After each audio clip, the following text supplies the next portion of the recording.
Mga kanukis, nagpapamerienda po tayo ng ating mga 1 month old. Ayan,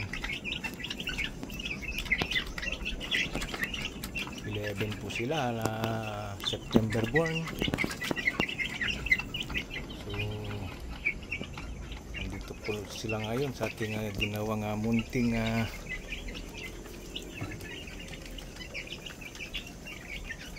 barn nila. Pero hindi na barn ito, parang ano na, kasi open na open, no? At naglagay lang tayo ng shade sa bubong nila. Dalawa, may isa pa doon. So malimlim naman dito.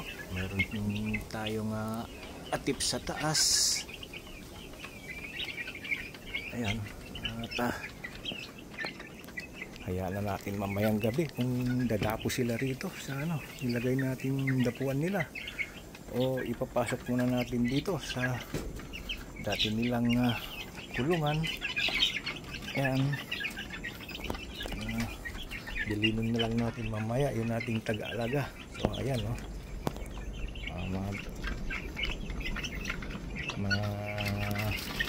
matakaw po sila sa kanilang nakasanayan na pagkain. Ayan po.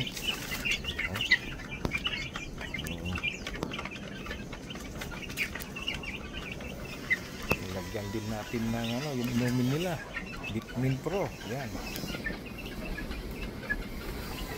Vitamin Pro na natin sila. Tapos natin ang ating pinapamerienda mga sisiw. So 11 po ito, September born natin, September born. Ang mga sisiw po natin ay nalimliman ng kanilang ina. Natural hatching po tayo. Yan. So sa 11, meron po tayong nakikita ngayon na 6 na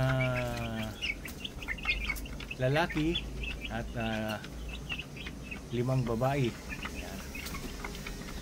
Ayan. Yung po, yung dalawang itim is yan, mga palagay ko dirty gray yan. Dalawang lalaki po yun, dalawang itim. Na gender po na natin sila. Saka meron po tayong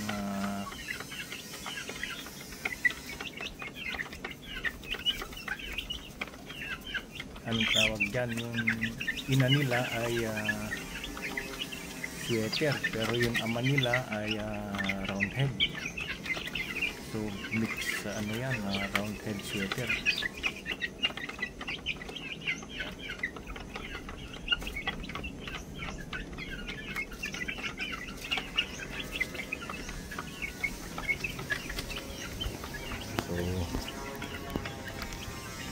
Sinasanay na po natin sila na umapak sa lupa.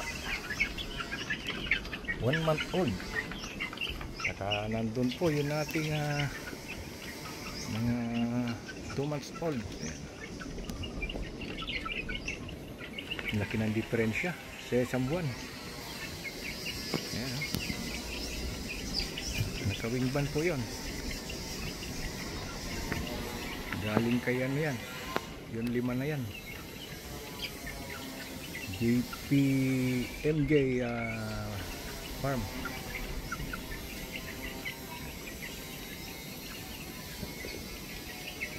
Lima sila na produce ng trio yung isang lalaki doon, at saka may pares siyang dalawang babae.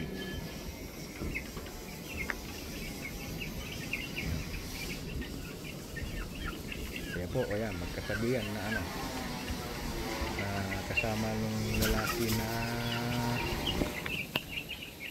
Gilmore Hats.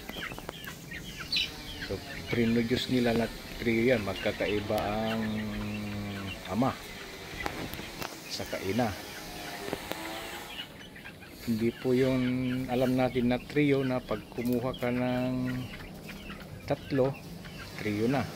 Yan, na-process po na trio yan. Saka yung dalawa dyan ay paris ng raptor. Yan. So ito po, pinamerienda po natin sila at okay naman. Yan.